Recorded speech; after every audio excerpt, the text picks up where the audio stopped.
Shannon. All right, we're going to bring in Congressman Dan User out of Pennsylvania. Congressman, thank you for joining us. What can you tell us? Hi, Shannon. Hey, much of what you heard, quite happy. The president was 6 minutes to his speech, 7 minutes. Next thing you know, we heard gunfire. Some people speculated, somebody said there's firecrackers behind us. It sounded like it was very close. I was sitting in the front row to the right of the president with Dave McCormick, Senate candidate, as well as Mike Kelly, one of my colleagues. And then we saw the president seeming rampant. And he dropped he hit the deck. He knew he was being fired upon. And that's pretty much when everyone began.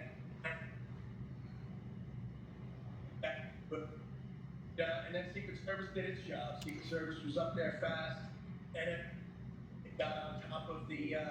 They returned fire on the shooter pretty fast. I mean, it sounded like it was real close to us. And I'll also add the one fatality that I believe is a fatality. I don't want to overstate things. Was no more than 20 feet behind us. So certainly our prayers and certainly with that individual. Sir, in which direction was the Secret Service firing? Well, I didn't see the Secret Service necessarily firing. The pictures that I've just seen of a likely shooter up on the roof certainly makes sense, because that did seem to be where the sound of gunfire was coming from. But I actually did not witness the Secret Service returning fire. I saw them scattering and on the move pretty fast. But when I said the Secret Service responded, they were on top of the president to protect him first. But I will tell you, once even the Secret Service surrounded the president, there was additional shots fired. So it was quite a terrible scene. I'm sure. Sir, thank you for joining us. Dan Hughes is a congressman from Pennsylvania. He doesn't represent that district necessarily. His district's a little further east in Pennsylvania, which is going to be a battleground state in November. But tonight, it is the story in the world as we watch this unfold. A little bit of information on the election front. We're hearing from the Biden campaign that it will pause all outbound communications and working right now to pull down all television ads as they relate to the election as quickly as possible. We also do believe we'll see the president momentarily, and for that we go back to Delaware and Lucas Tomlinson for more there. Lucas. Well, Bill, we are just minutes away from President Biden addressing the nation about this shooting. That was the key word used in the statement from President Biden that Martha read earlier. Let me just read it one more time. I have been briefed on the shooting at Donald Trump's rally in Pennsylvania, which by all intents and purposes has to now be called and characterized as an assassination attempt against the former president. We're told the motorcade is here. It just arrived. We saw numerous press reporters walking into this police station right behind me, Bill. And we are minutes away from President Biden addressing the nation after this horrific shooting. I feel like history repeat itself again. Okay, thank you, Lucas, very much for that. We're working with trying to get more information directly from Trump. I know you've been family, the Trump campaign. Many of them are with him in that hospital in Pennsylvania, and as soon as we can, I'm glad you're okay, Trump. We'll pass it along to you. But we're told he's being treated and he's going to be okay, and that's about as close as we can get to the most accurate info. Exactly. We're told he is in good spirits. Let's bring in Guy Benson and Charlie Hurt. They are here with us in Milwaukee, and again, as you guys were gearing up for our coverage here, a shock of the situation this afternoon as we learn more and more details trickling in. Your thoughts on where we are in the political discourse right now, Guy?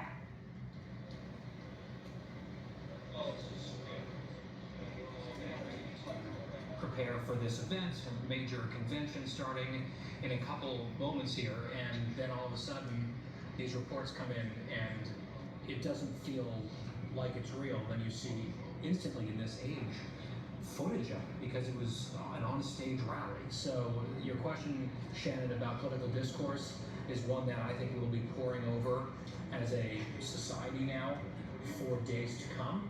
I think it's an important one, and I think it's probably safe to say that many Americans tonight, of course, praying for the former president, praying for the family of those who are dead, at least one we've heard, just a bystander, someone who went to this rally, and perhaps having a collective sense that it's time to tone down our rhetoric across the spectrum, but there's going to be a lot of, I think, discussion about how President Trump has been portrayed, the rhetoric about him for not just days and weeks, months, years, some of it extremely vitriolic. And at some point, once we have all the information, which we don't have yet, I'm sure, that is a very difficult and fraught conversation that is going to happen, perhaps at high decibels, for quite some time. Okay, we were given a 2-minute warning from Joe Biden, so I may have to interrupt you, Charlie. I'm going to get a little more information. Jackie Heinrich is saying that per law enforcement source, shooter was killed by Secret Service counter sniper team. If you have a sniper team that's responding, that is some distance away. Charlie, go ahead, but I may have to interrupt you. Yeah, I couldn't agree more with everything Guy just said. Thank God the president appears to be well.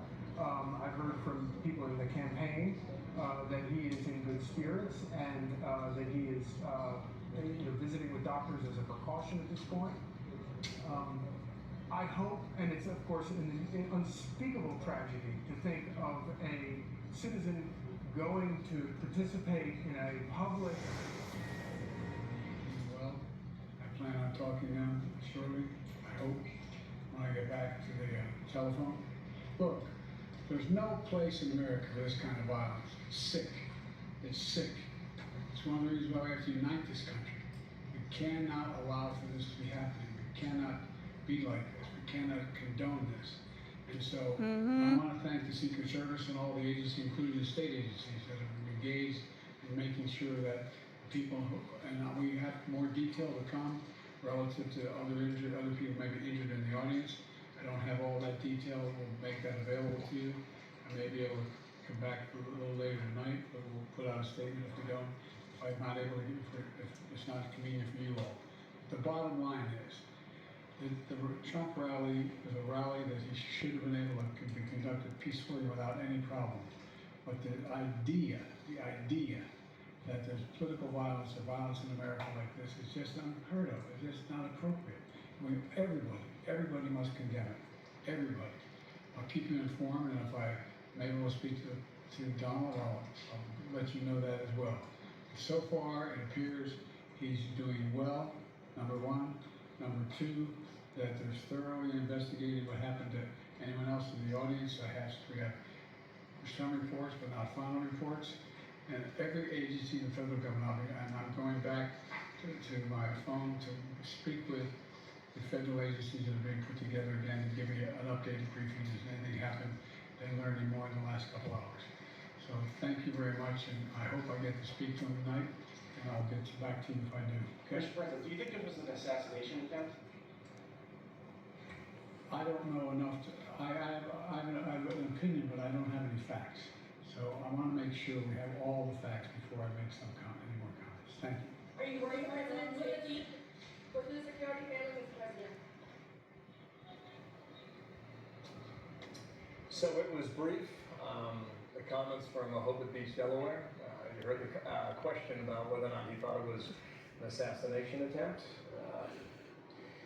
By all accounts, and the witnesses that we have heard from in that field in Butler, Pennsylvania over the past 2 hours, someone